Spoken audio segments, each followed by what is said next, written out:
Well, thank you for coming in today, Derek Ramnarace. Born and bred, Baraboo, Wisconsin. I was actually born in Kansas, but I grew up in Baraboo. All right. Bred in Kansas. As long as I can remember, I've been in Baraboo, but All right. And 3-year veteran since the beginning of the Tin Man. You have been there. yeah, wild. Yeah. It's been neat to see it kind of develop too, especially where you're going this year with it. And you are the front man for Old Soul Society. And you guys weave together some folk, rock, blues, Americana into a deeper meaning. You know, sort of feelings that only music can express. Yeah. Tell me about how. Tell me about the day you wrote your first song.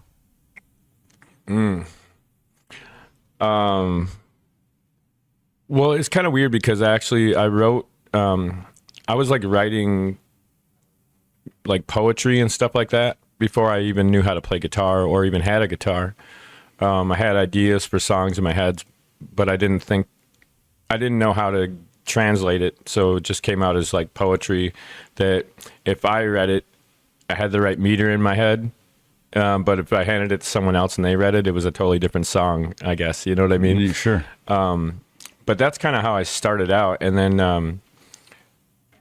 I got a guitar and I just would pick and just start trying to like remember where different sounds or tones were coming from and how things went together. I mean, I didn't have any lessons, and I think that was a really integral part in how I became a songwriter, though, because I didn't know how to play anybody else's stuff. So I was just making stuff up and being like, that sounds good. I'll go with that, you know?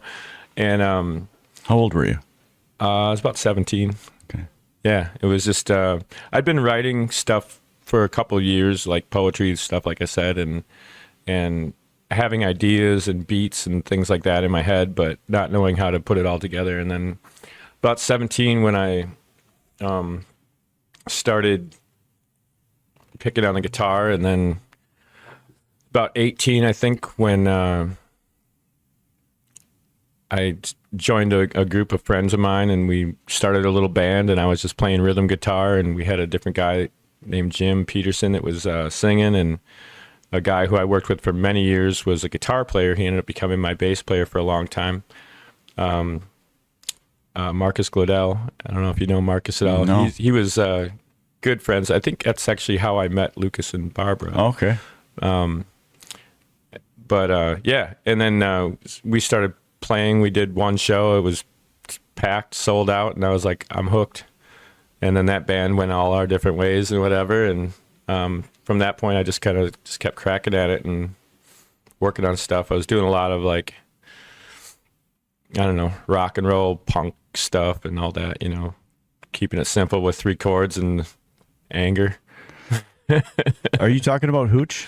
No, this was before this was Hooch. before. Yeah, So this was the first organized band you were part of. Yep, the first group I had was called the John Doe Band, and then that evolved into a group called the Wasted Days, which is the first recording project I ever was involved with, and then I started Hooch, the first version of Hooch, and then decided to get off drugs and all that stuff, and I quit the band and moved to New Mexico and just living a different life, and still picking away and writing and stuff, but I didn't really have people. I could jam with people, but I didn't have a group that I was like working on down there.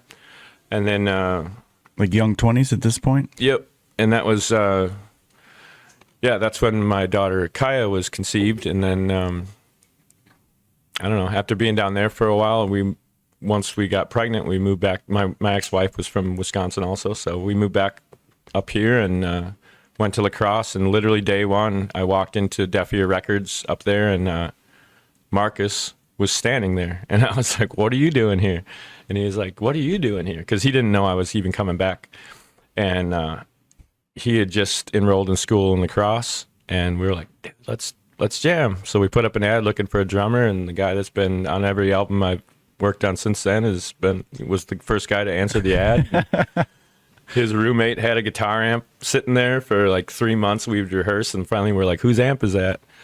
And he's like, "That's Joe, my roommate Joe." And we're like, "Well, get Joe down here, you know." And then, then we got our old guy Corey from Baraboo to come up to La Crosse, and then that band just went nuts. Yeah, for several years. I remember that when I was in college and had been going up to La Crosse every now and then to hang out with Lucas and Barbara. Yeah, you guys always had a presence there, a big presence in La Crosse. I mean, because that's were you living there at the time? Yep. Okay. Yeah. Yeah, I moved there in 2001. Okay. It's the first time I ever set up an apartment on the internet or anything like that. So it was kind of crazy, that whole concept or whatever. I didn't even meet my landlord until we had been there. Actually, on the morning of September 11th, she came to our house to sign our lease. And when she walked in, she was like, "Man, a plane just hit the Trade Center." And we were like, "What?" So we flipped the news on and we're like watching the second plane hit and like signing this lease and talking about, being parents. At this time, we were only, I don't know, a few months pregnant. Kaya wasn't born till March the following year. And I had crazy anxieties anyways about what it would be like to be, I was very irresponsible and immature, and I was worried about what kind of a parent I could be and all that stuff. And then all of a sudden now I'm worried about what kind of a world we're bringing her into, you know. And it was a really really crazy day and a crazy time, but we poured a lot of that stuff into our music and into an ambition and a drive to do something. And also, I mean, opportunities just kept appearing that were better than the last one we had, and it felt maybe we weren't ready for some of the stuff, but we just did it anyways. And I mean, looking back, I probably wouldn't do anything different, but we definitely could have taken things a little more seriously. I think at the time we were just like, "This is crazy," you know. So it was neat. But well, you're in your mid-20s. I mean, how many bands in their mid-20s? Right. And I got off like hard drugs, but I was drinking heavily at that time too. So that really just made kind of all the craziness seem not so crazy, I guess, because it was just all crazy all the time. So you were off the hard drugs, but drinking a lot. Yeah, drinking way more. So drinking's not a hard drug. Well, I mean, it's just, it doesn't seem like it, I suppose, but it really does have, I think, it had more control over my life than any of the other substances I had ever done. So I guess it is, you know. It doesn't seem like it because you can just get it at the gas station or, you know, and especially where we live. I mean, this is ingrained in our DNA almost, you know what I mean? Like family gatherings and, you know, I did a thing, I've done it a few times, but I played this, this church does a festival in the summers, and I'm not going to name names, but they've hired me a number of times to come play. And this father comes up and he's, you know, wearing like, he looks like he just came off a boat, but he's got a collar on still, you know, shorts and all this jive, but he's got a collar on, and he was like, "Thank God for the weather and thank God for the beer." And I was like, what is happening right now? You know what I mean? Like, that's kind of an interesting look into what it is like around here. You know, I remember when I quit drinking and was touring and going to other states and would order like NA beers, they just look at me like, "What's wrong with you?" You know, they don't understand, you know, I guess the way it is. So in other states, they would look at you like, "What is an NA beer?" Or "Why would you drink beer if it didn't have alcohol in it?" Or all that, yeah. And maybe suspicious of me. Oh, okay. Like, guy a cop or something, you know?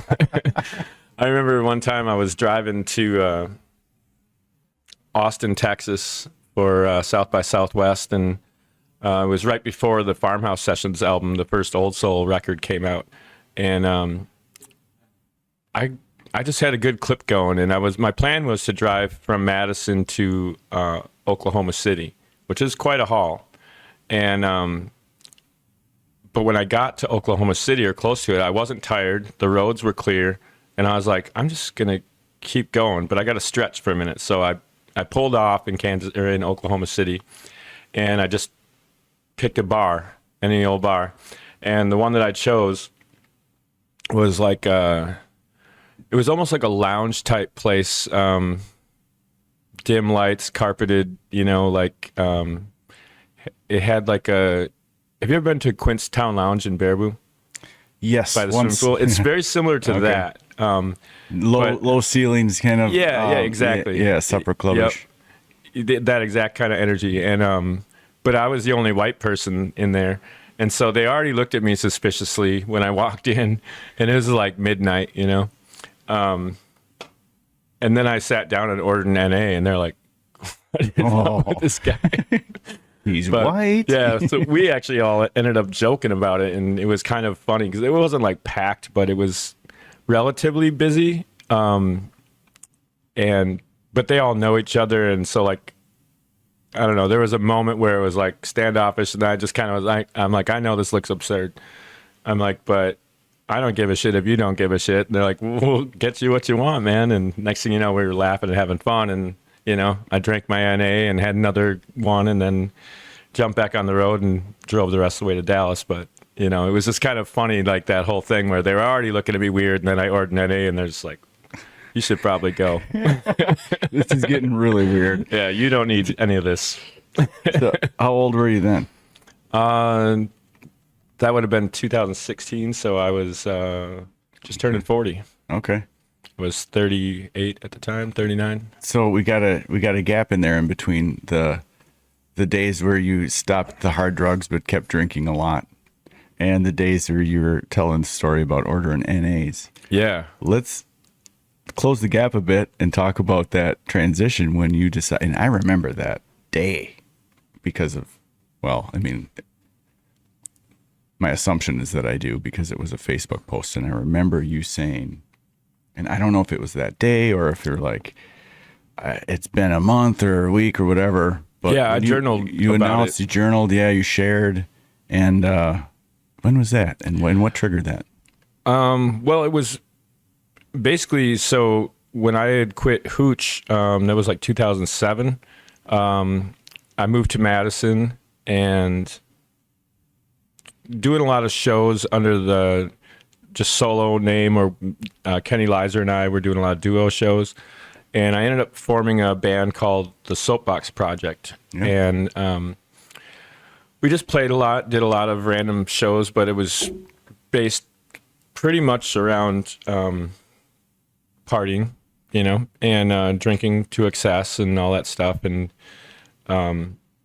it went on for a while, but like, that was a group where I had lost members because of putting pressure on everybody to be able to be available for every show that ever came up ever. And there was just a moment there where I knew that I wasn't going to be able to sustain my career, my life even, if I kept up with that.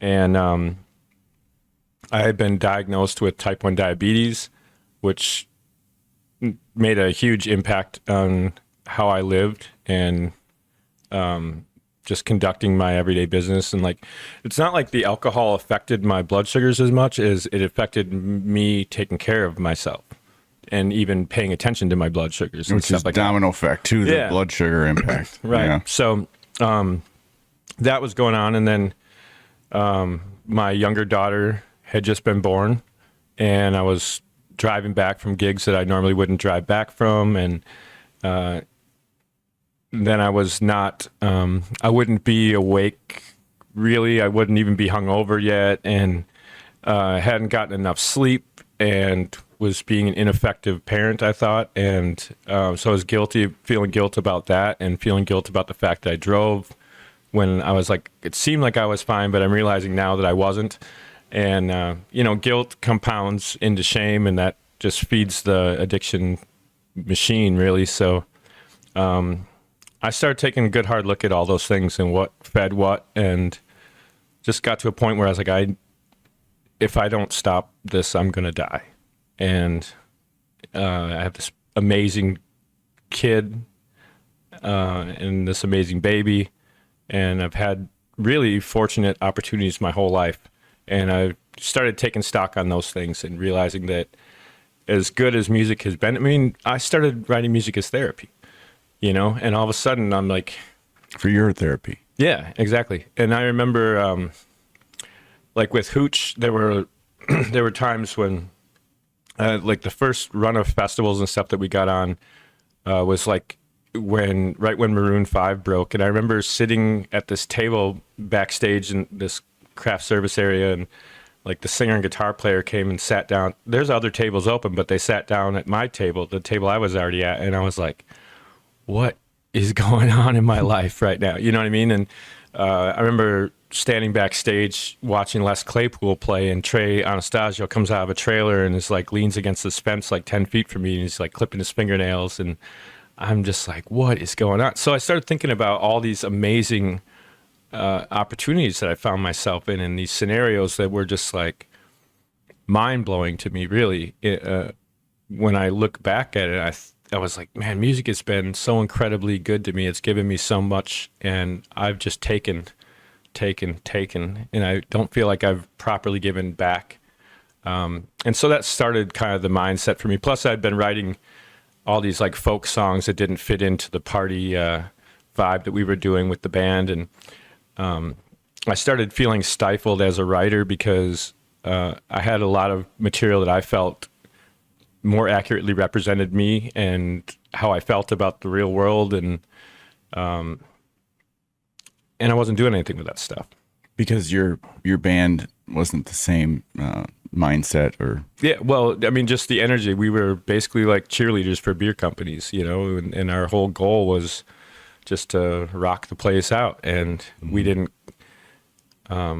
really care. I remember, so I spent about 2 months like really trying to figure out how I was going to quit drinking and still be in this world that I live in, because it's so ingrained. It's such a huge part of what we do. We're always going to be, even major festivals are sponsored by all these beer corporations and liquor companies and stuff. So I was like, if I buy into like the AA concepts, it's like I'm going to stay away from all this stuff. And I feel like I'm not really winning.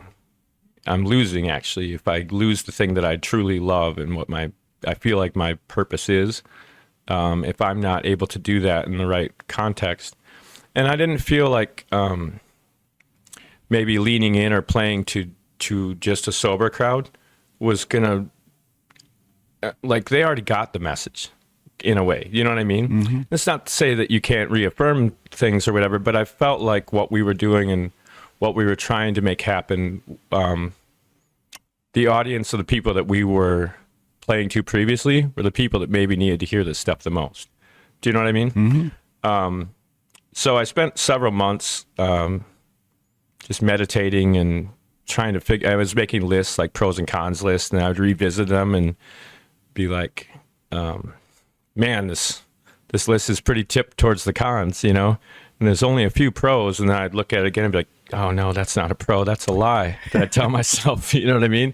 And I had to move those things over, and eventually I got my list to the point where I couldn't really think of a pro, a real legitimate pro.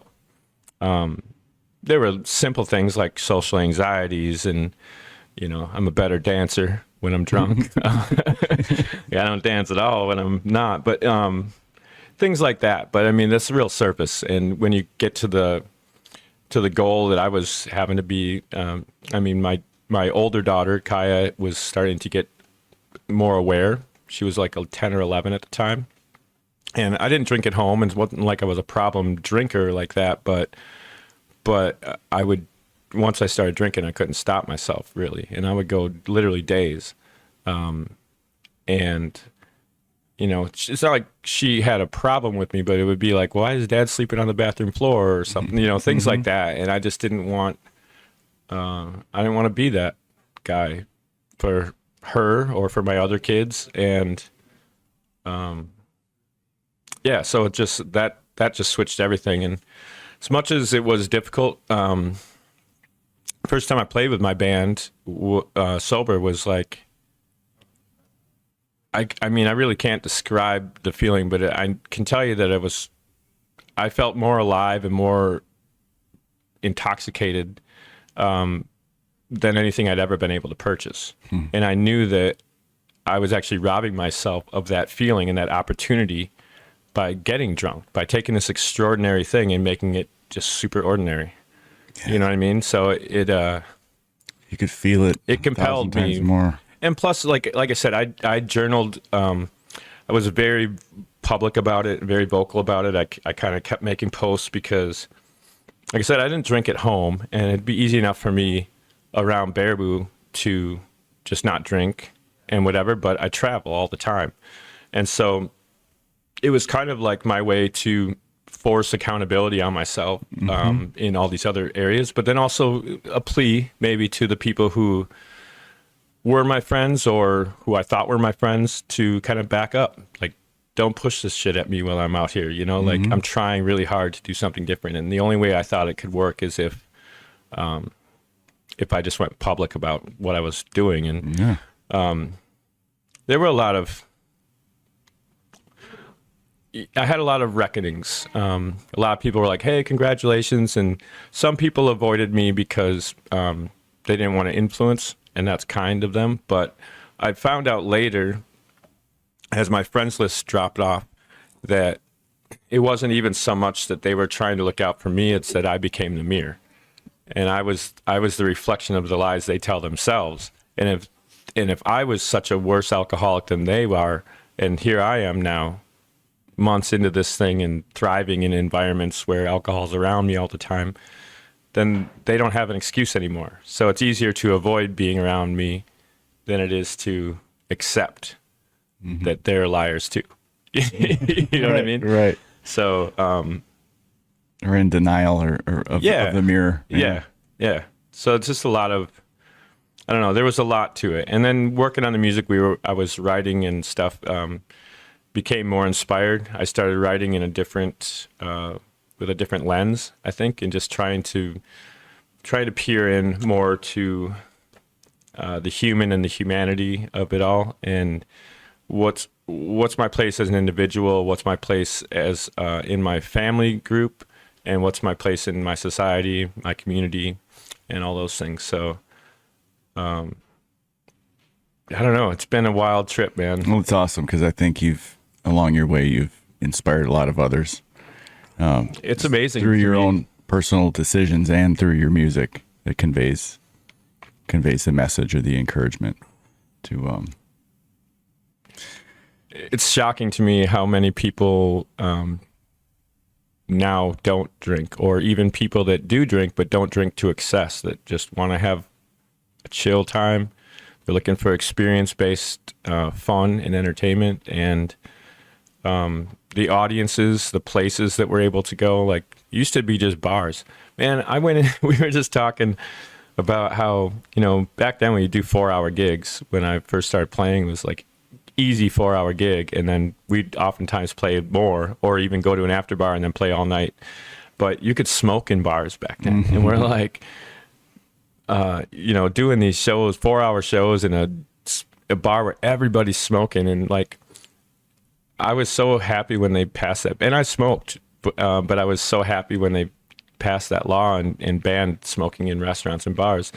And I remember going to see the Blacker Brothers play at Hooch Casino, and it had been years since this thing went into effect, but I walked in, and the wall of smoke that hit me, I don't know if you can smoke in there anymore, or at least around the stage area, but anyways, like 40 minutes, I was like, I gotta go. It was like, can you believe we used to sit here? Yeah, we were used to that. Yeah, sound check. We'd be at a venue for 8 hours on a 4-hour show. You know what I mean? And yeah, just crazy. But when I got to go to Disney World when I was, I think, 6 or 7 years old, and we flew to Florida, and I remember there was ashtrays still in the armrests of the airplane. Yep. And you couldn't smoke in the plane at that time, but I remember thinking, oh, it wasn't that long ago, because I have the same freaking airplane seat where people were smoking on those things. And Yeah. I mean, you can't smoke on them now, but how stuffy is it now? You Yeah. know, if a baby cries in the back, you can hear it in the front, or if someone farts, it's just so like enclosed. And could you imagine No. the smoke in an airplane? Ah, the poor kids. There's no way they could have filtered it out properly. And the poor smokers. Yeah. Because you not only have to inhale the smoke you're choosing to put down your lungs, Yeah. but the smoke that you just blew out and everyone else's. Well, and the weird thing about it too is like that is I mean, certainly it's addictive, but it's also habit forming, right? So like, and there's an anxious release to, I think when you're flying, people feel anxiety anyways, or the potential is certainly elevated. And so I think even people who casually smoked would probably smoke more. Sure. In that scenario. Oh, right. Yes, everybody was smoking. Yeah. Kind of wild though. So when was Old Soul Society formed? Officially, it was January 2014. Okay. Google was right. Huh? Google was right. Yeah. It said 2014. Yep. Okay. Yep. That was. So I had spent, like I said, several months working up towards getting myself prepared to quit drinking, and my plan was to kind of have one last hoorah on New Year's Eve of 2013, which is exactly what I did. And and then I woke up and never drank again. Okay. And is that the last time you danced? No, last time I danced well, maybe. But yeah, that was a turning point for me. So 2014 was,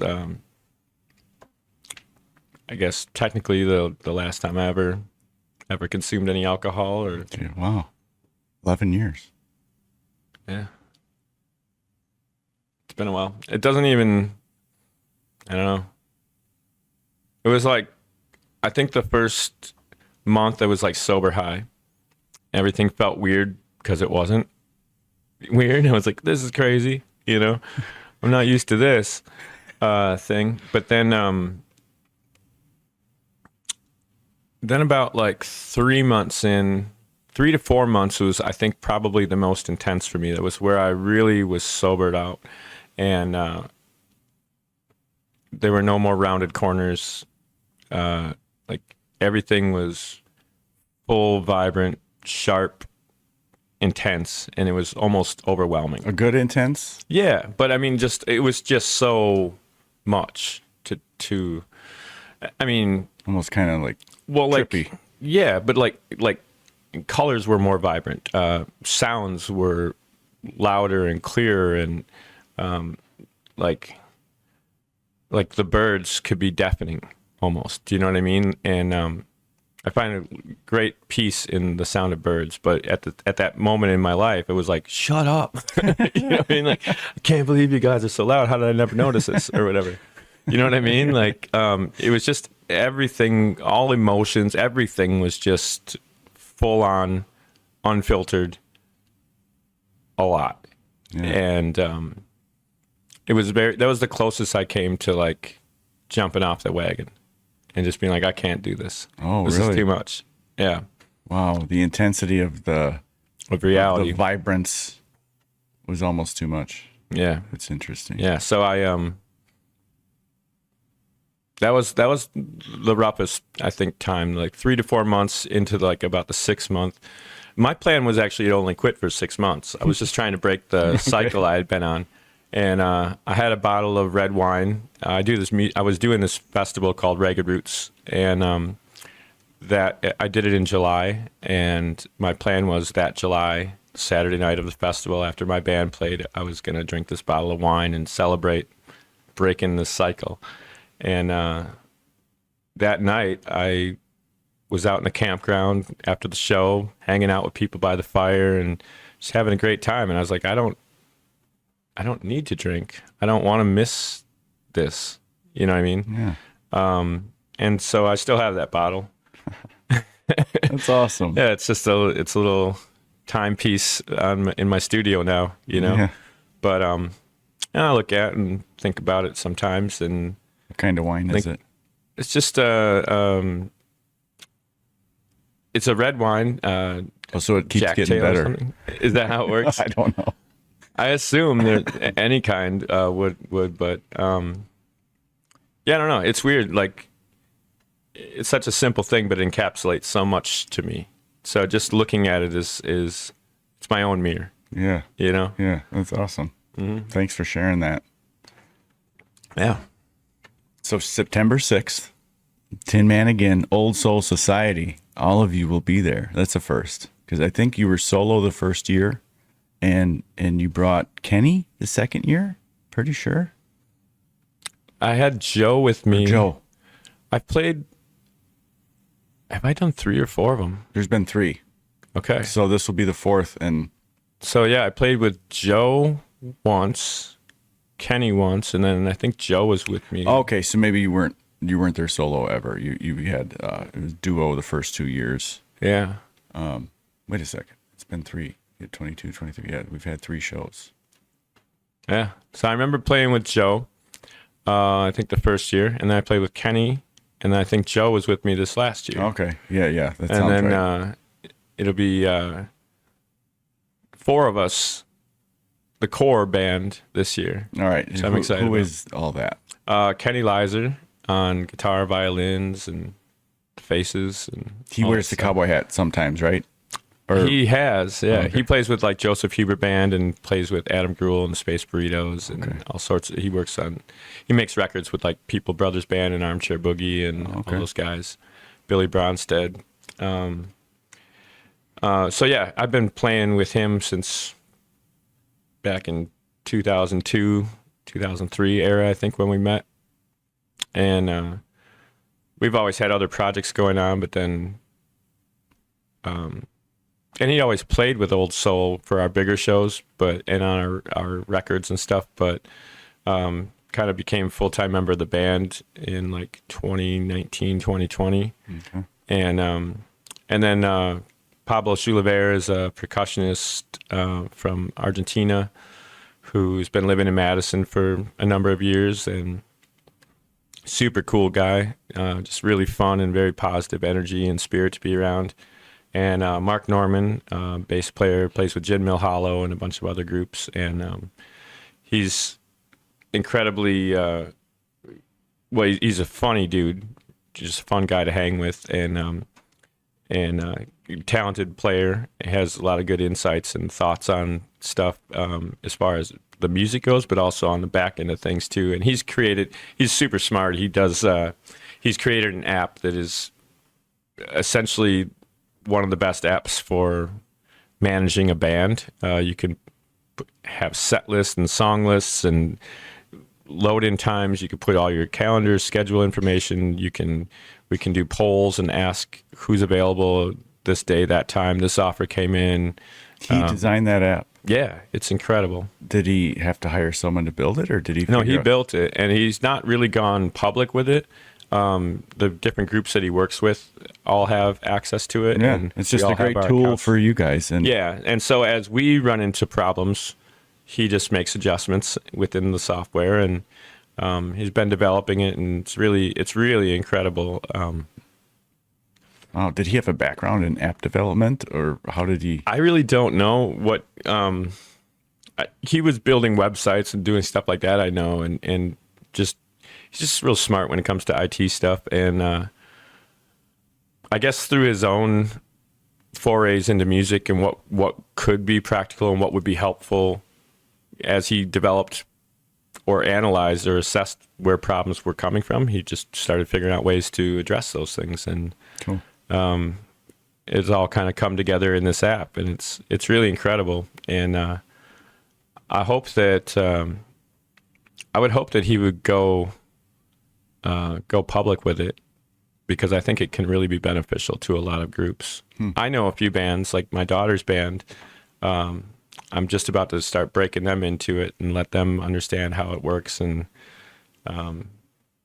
utilize it. But it's great. I mean, there's cross-platforming now, so when you put something into the calendar in that, it can auto-populate to a Gmail calendar and auto-populate, like if you put in certain information and maybe a graphic or something, it can auto-populate like Facebook events and stuff like that. Very cool.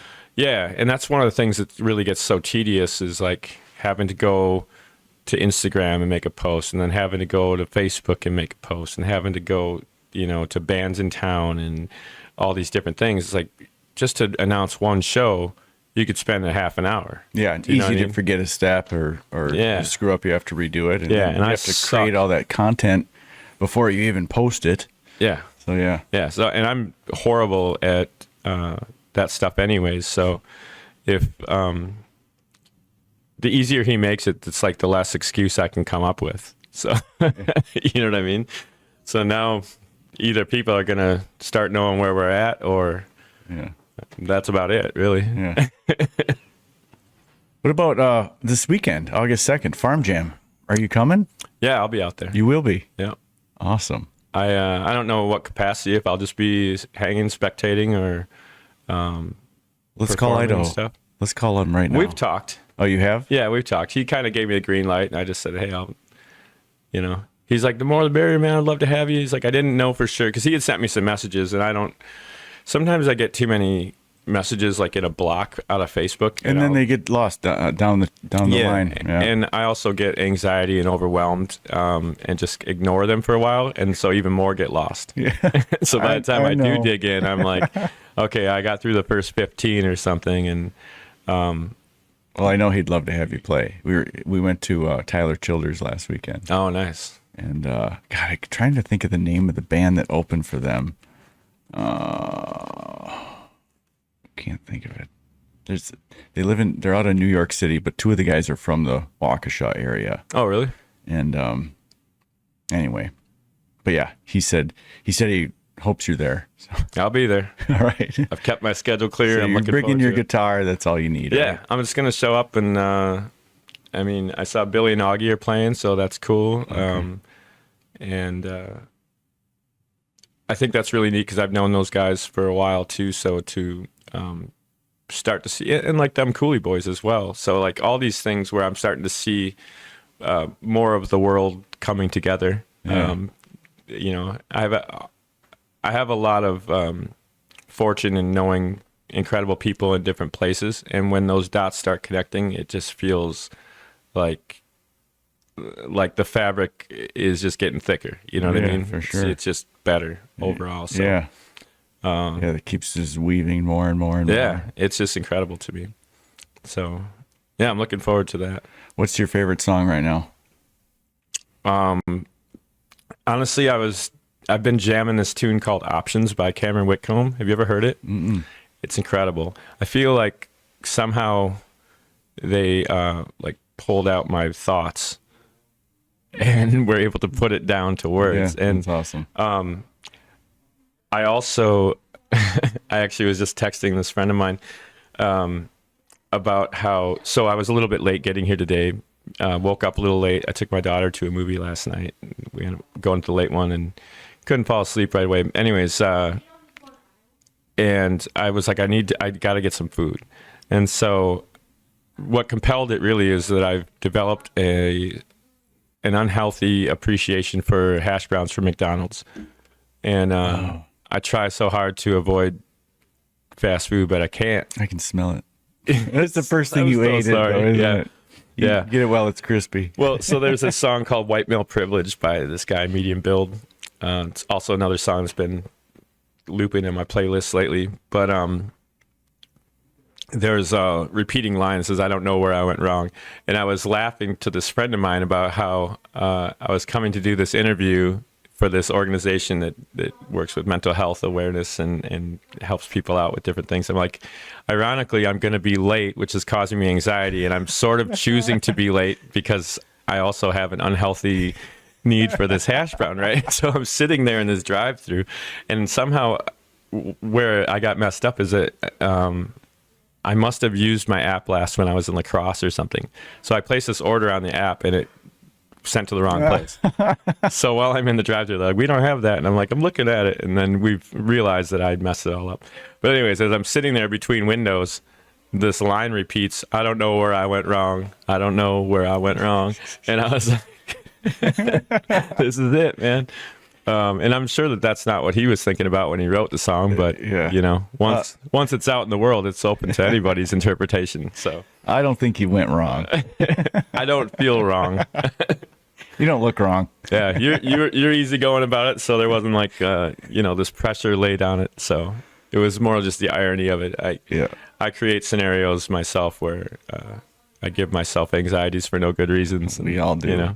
Yeah. But anyways, Options by Cameron Whitcomb and White Male Privilege by Medium Build. Okay. Those are the two that are All right. in my playlist lately. All right. And what's the song you've written that means maybe something deeper than the others to you? That's tough because really anyone has a tie to something relevant to me. So to pick one out might be tough. Yeah, I mean, I know, like, Talking in My Sleep is a song that, it's, in the simplicity, is there's a kind of a simple beauty to it, but it's got some powerful lyrical content that I think catches people often. And that was a song that I used to always just write stream of consciousness and just like whatever came up, and maybe a little over proud of things sometimes, or just take it as it is. And I've not been one for like to spend a lot of time fixing and editing and doing all this stuff. I'm just like, whoa, that's what it is. Like, who am I to question? I'm just the conduit here, you know, type of thing. But that was the first time that I had an idea, which was that I wanted to write something that kind of had like a nursery rhyme element to it, like a familiarity, a comfort to it, but that the subject matter was a little headier than maybe any other nursery rhyme you've ever heard, type of thing. That was the initial kind of concept into it. And I wrote the first line down, and then whatever in life happened, I got distracted and thrown off course. And when I came back, I found this notebook like a year later, a little bit longer than that maybe, but I was flipping through it and I was looking for something else, and I saw that line on one of the pages, and I was like, oh yeah, that song. And then I just wrote the whole rest of it, like stream of consciousness. But so like, it was the first time that like procrastination paid off well, and where the idea, like, it took me 4 minutes, 1 year and 4 minutes to write. You know what I mean? But it was really just, it needed more time to marinate or something. Yeah, just like planting a seed. Sometimes it takes a few years before it just the conditions are right. Yeah. So that song, I mean, the content of it is, it means something to me. It's powerful. And I address, there's a place in Austin, Texas that I mentioned in the song. And I get, for years now, I get, anytime anyone's ever there, I get a photo of them near it or in front of the sign or whatever. So it's kind of one of those neat things that just keeps a life of its own. Cool. But Talking what in I my sleep. Yeah. Okay. But what I learned about it in the process of writing it, and not forcing things and allowing things to breathe, and to say, hey, this isn't quite ready yet, and to step away. That was a huge shift in my mode of operations and everything, and how I feel about stuff now. And writing with more intent and being more precise and clear about, like, I'm still proud of the stream of consciousness elements to how I can write and how I'm able to, but now I'm able to keep that going and then go back and edit and refine. Yeah, nice. And it feels, just take out a lot of the extraneous shit that doesn't need to be in there, and redundant stuff and things like that. Like, if the idea or thought is conveyed already, I don't have to revisit that. Do you know what I mean? Type of thing. So, and then the song Hurricane Heart, is another one that I wrote that out of just a real therapy. Like that was therapy for myself and dealing with an emotional place that I was in. And I don't know. At the time, it was like, this is horrible. What do I do? How do I deal with this? And it just kind of like blurted out type of thing, you know, like it just burst out of me. Like I have to do something with all these thoughts and feelings and whatever. But then it's the one that and we're still talking about fractions of pennies here, but it's the one that I get more direct deposits for than any of the other things that I've written since I started this group. Like Apple Music and Spotify. Mm-hmm. Cool. Yep, I have random countries that just I get play on this tune in particular and a few other ones, but Hurricane Heart. Yeah. Okay. Yeah. So it blows my mind. I've got that's all registered with like BMI out of, which is like a performing rights organization, collects all your royalties from like internet plays and streaming platforms. And if they use your stuff if they sync with video or anything like that, somebody uses my song in a short on YouTube, they catch it, and I get my fractions of a penny every time, and it's added up to several pennies. And so it's like some days I just said the other day, actually, when I was playing, I was like, it's hard for me to put myself back in that place.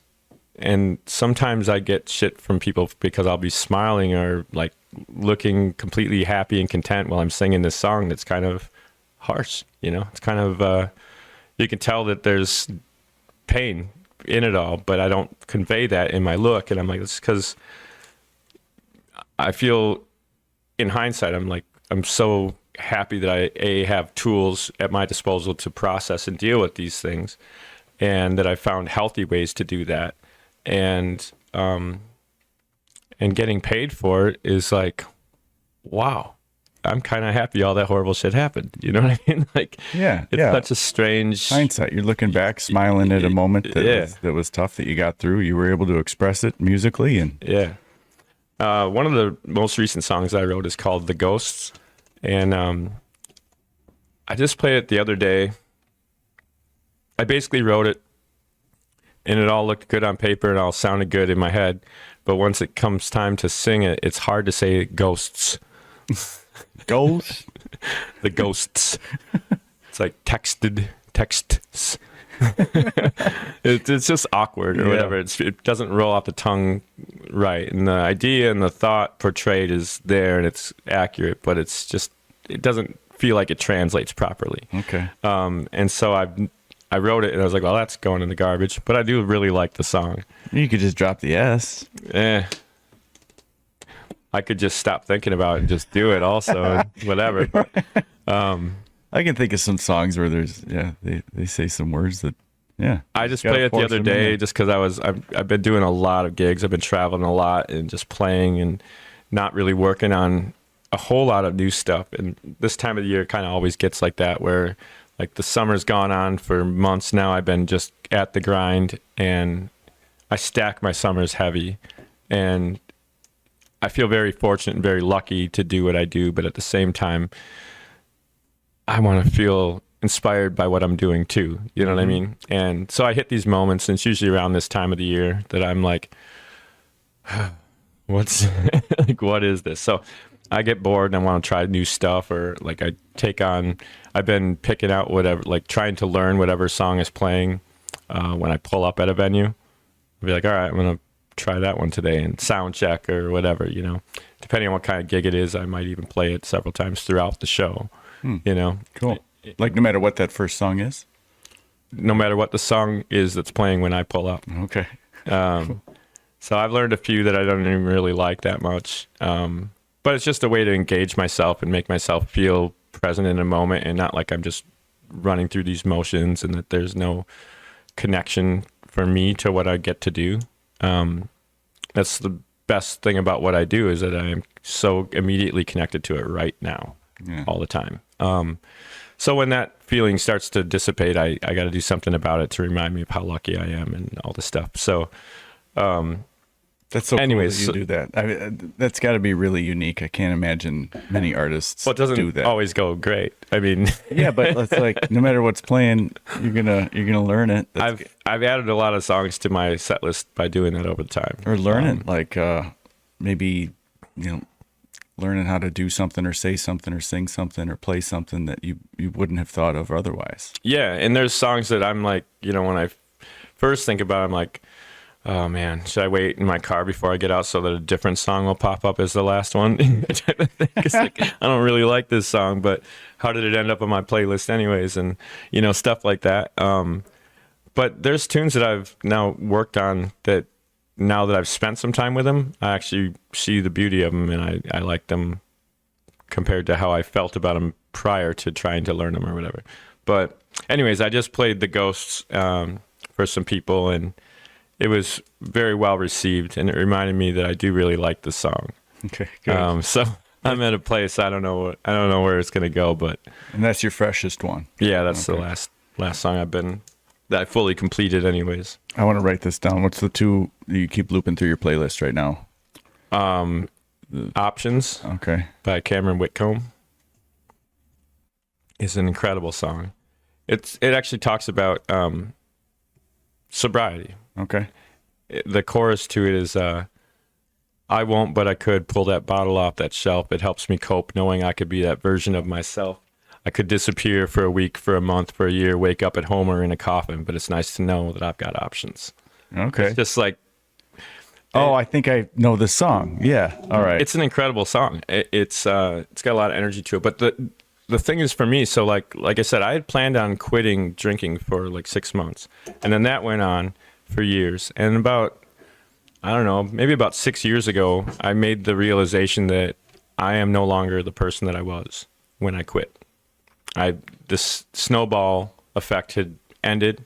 I'm a completely different person. I have different motivations in my life now. I have stronger foundations under me in most avenues. And I was like, you know what? I think I could drink anytime I want now. And it's an interesting thing because I could sit here and tell you all the reasons why it would be okay for me. And I've thought about it all, justified it all, have not actually done it though. Do you know what I mean? Like, do I have another quit in me? I don't know. Would I ever be able to get back to being the kind of person I was? If I worked really hard, I probably could, which I wouldn't ever want to be. But at the same time, I don't believe that I could ever get back to where I was because I'm just such a different person now. But anyways, the point to it is that in making that peace with saying that I could, it's almost like I've released the rubber band. Yeah. There's no pressure being applied. If I choose to have a drink for some reason, it's not like, well, all bets are off. I'm going all in now. Do you know what I mean? It would be like, I'm just going to, hey, I'm here at this campground. I don't have to drive. I don't have children I have to be responsible, type of thing where there's a scenario where this would be the time to do it. This would be totally fine. But I'm also completely usually content when those moments happen where I'm like, this would be the time. But why? Yeah. The looming of the heaviness is gone or lifted. Right. So if you find yourself in an Italian vineyard, I mean, yeah, I'm going to fucking sip this wine. Yeah, it's like something could come up and I wouldn't feel like it was all for nothing. And I wouldn't feel a devastation or a failure or anything because I've already won and gained so much in this journey I've been on. But again, though, it's the idea, the thought of reaching that place of peace. And I'm not actually putting it into play. I haven't gone out and had any drinks or done anything about it. But I could. It's nice to know I've got options. Mm-hmm. Do you know what I mean? Yeah. It's my choice. I'm not a slave to it and whatever. But like I said, I haven't done it. But the idea in that lyric is like, it's so spot on with where my thoughts have been. Awesome. I could, but I won't. So is that a line in the song, do I have another quit in me? Or did you just come up with that? No, that's just... Because that's... I hear that as a song title right there. I mean, it's... Do I have another quit in me? Yeah, I mean, that's just what it is. I think anybody who's ever been at that place that has been able to get out of it can look back and reflect on, you know, it was a lot, but surprisingly easy compared to how many years I spent wishing I could and thinking I couldn't. You know what I mean? But then again, it's like, do I have another quit in me? Maybe, maybe not. But could I ever get to the place where I would need to have another quit? Do you know what I mean? Maybe, maybe not. But so there's all this weight to it all. And at the end of the day, it feels ridiculous to try to hype myself up to say that I could. Mm-hmm.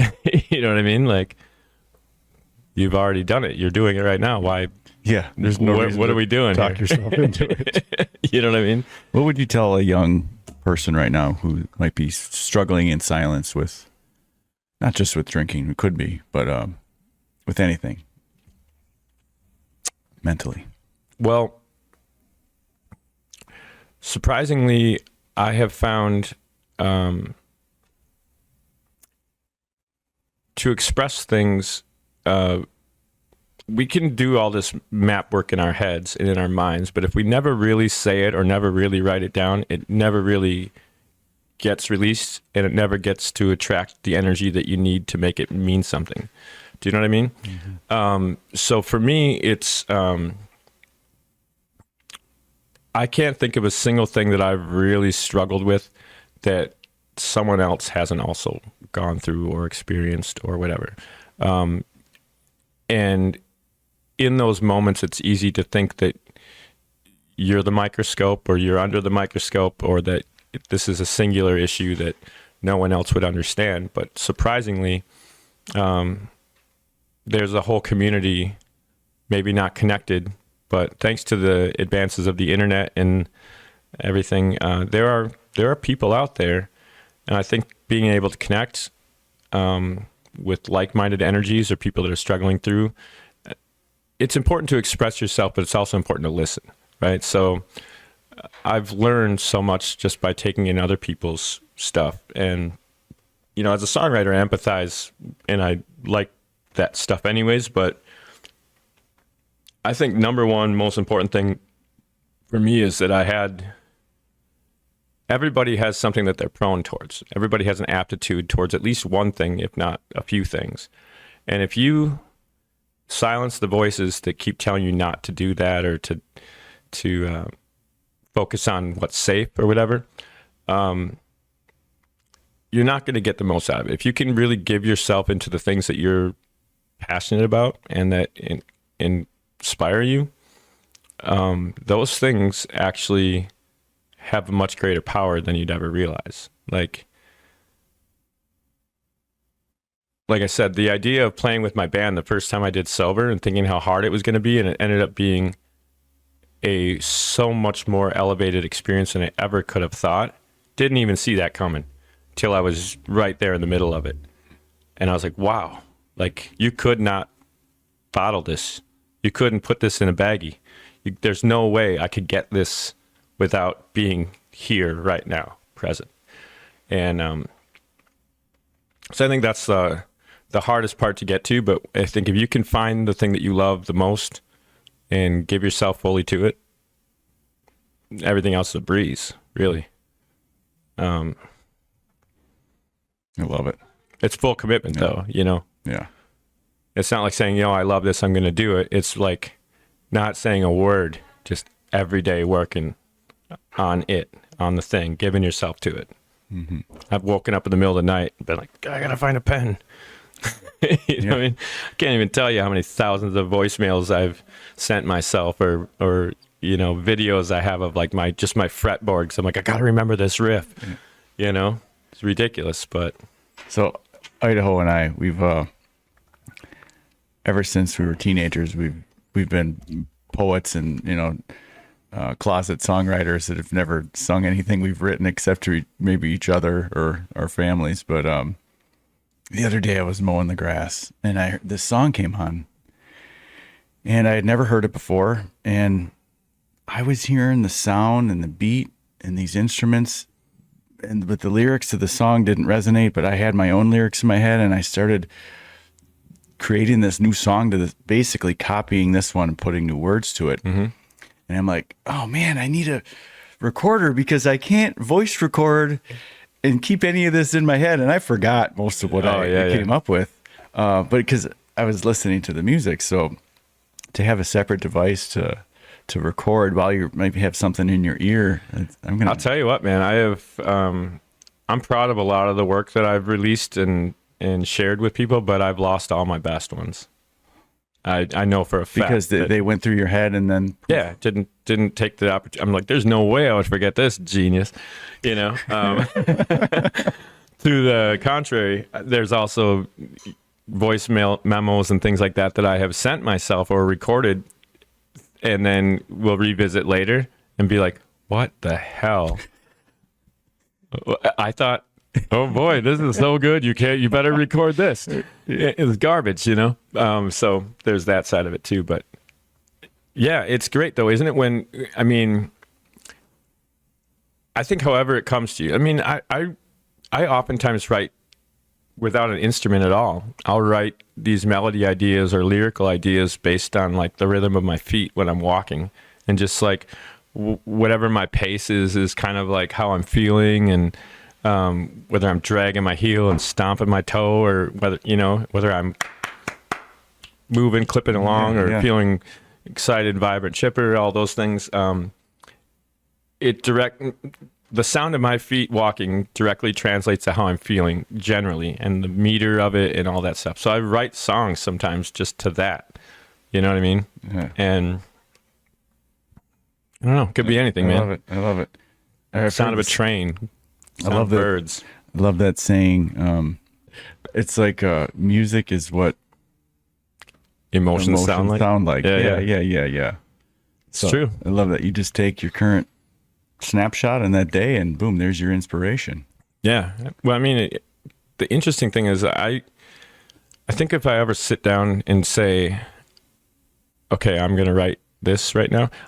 I used to do writing in Nashville with BMI, and they have like all these different facilities that you can kind of check out or whatever, sign up for. Like I want the house on DeMontbrie, and I want to rent check out the porch area from 1 to 3 on Tuesday. I don't know if I'm going to care about anything from 1 to 3 on Tuesday. Do you know what I mean? Yeah, so like, right.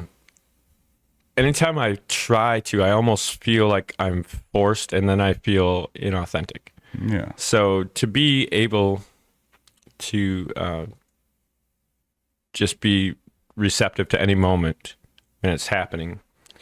Keep that pen and paper in your pocket, Derek. Yeah. It's the incredible power of the voice recorder man. Yeah. But yeah, it's amazing just to be dialed in. You never know what might hit you.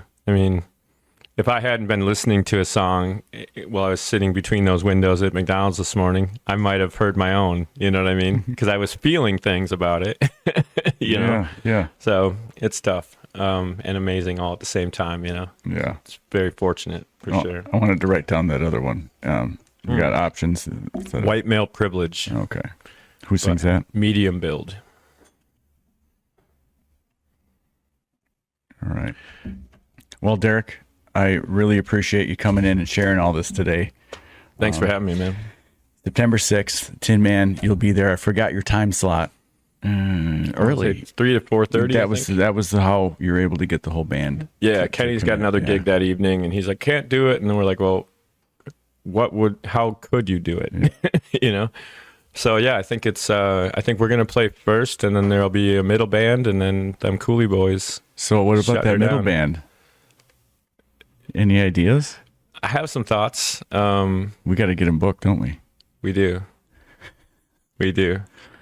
But I definitely have some thoughts on it. All right. We can discuss more of that. I'll see you Saturday. Yeah. I'll be there. If you just need a break. No obligation. If you just need a break, man, I'm sure Idaho's cool. You leave your guitar at home and just come enjoy, listen, you know. Well, I always kind of have it with me anyways. You never know. So that's not a problem. And I told him, I'm like, I'll be there. And if it so happens that there's an opportunity, I'm more than happy to play. And I'm also completely content just being present. And, I'm not the type of person that needs to get on stage. I've had an incredibly fortunate run of opportunities, I guess, already in my life that I really appreciate seeing other people in their moments, in their zones. You know what I mean? So if I can share that with people, that's great too. But I really appreciate just being able to be present while someone else is in their space, Yeah. So. And you also are the booking manager for Tumbled Rock in Baraboo. Mm-hmm. And is there another place too that you? I mean, I do like the downtown Baraboo Sunday markets. I do all their booking for like their Old Fashions Day and art fair shows. I do those, and then I do all the stuff with outlets at the Dells when they have live music events there. I handle production for them, and I work on different. I do like the Madtown ride-arounds I'm starting to do again that we used to do at the High Noon Saloon in Madison, and I had been working with the Elm Street Plaza downtown Dells as well, and just some places in La Crosse, and I'm building kind of a network. A good friend of mine, Mark Joseph with the Big Woo out of Minneapolis area. Him and I have known each other for an incredibly long time. We both have daughters that are the same age, both named Kaya. And we met each other like right after both of them were born. So we're like, what? You wait, what? You said what now? But he is an excellent agent promoter, and we work on kind of if we have people routing national acts and stuff that he might send them my way, and I'll give him a date or two in our region. And if I've got people coming through, he'll try to find ways to get them up in the cities or in surrounding areas there. So it's just neat dynamics. So for our listeners that may want to either get a hold of you or listen to your music, what sort of handles or websites would you like me to throw up in the comments for this podcast? Well, I think probably the best way to find our stuff. Honestly, we don't have a huge presence on our YouTube page, but we have a lot of content. We don't push it out a whole lot, but I'm starting to want to be like, oh, by the way, like there's a whole concert completely pro filmed and edited audio and everything, Well, I'd love to throw a YouTube video because YouTube lets you put YouTube links in the comments. Hurricane Heart, is there a YouTube video for that, or Talking in My Sleep? There is. Actually, there's a live version of Talking in My Sleep from the Al Ringling Theater that my daughter, Kaya, sang on with me. And we won, was it Song of the Year for the Madison Area Music Association off that one. Awesome. I'll throw that one up there. Cool. Otherwise, they can just type your name into Spotify. Or whatever. Just look up Old Soul Society. Society. Usually find it. And if you send a message to whatever platform you're on, it'll probably end up somewhere near me. Okay. And, I don't know. I get a lot of random requests for things that I don't think people understand quite what I do. But I also connect with a lot of people. I have people that just reach out about songwriting ideas or wanting to know if I have a recommendation for where they might take lessons or things like that. And I've really been enjoying that angle more than whatever we can find ourselves involved in. Do you know what I mean? Yeah. It's been neat. But well, thanks for sharing your heart and soul, and thank you. Not just today on the podcast, but with the music. I really appreciate what you're doing with the Tin Man too. With Blake's Tin Man is, I think the more I've been around it or involved with what's going on, the more I'm aware of what you're doing and what your mission is, and how you're actually putting it into practice and not just in theory and all this stuff. I mean, to be able to see the benefits of it in our own community is really cool. It's inspiring and really, really necessary. I mean, that's the huge area in our lives. I think, if you chop your finger off, we got a place, we'll take you right away. Do you know what I mean? Right. And there's so many things like that people don't see. We don't see your chopped off soul. We don't see your, you know what I mean? And people try really hard to just push on, and people often don't make it. And so I think to have something like your organization that's really focused on trying to find ways to really connect with people. And I think there's a lot of validity too in the actual thing that you're doing is helpful, but I think just knowing that somebody cares is more helpful than people even realize. You know what I mean?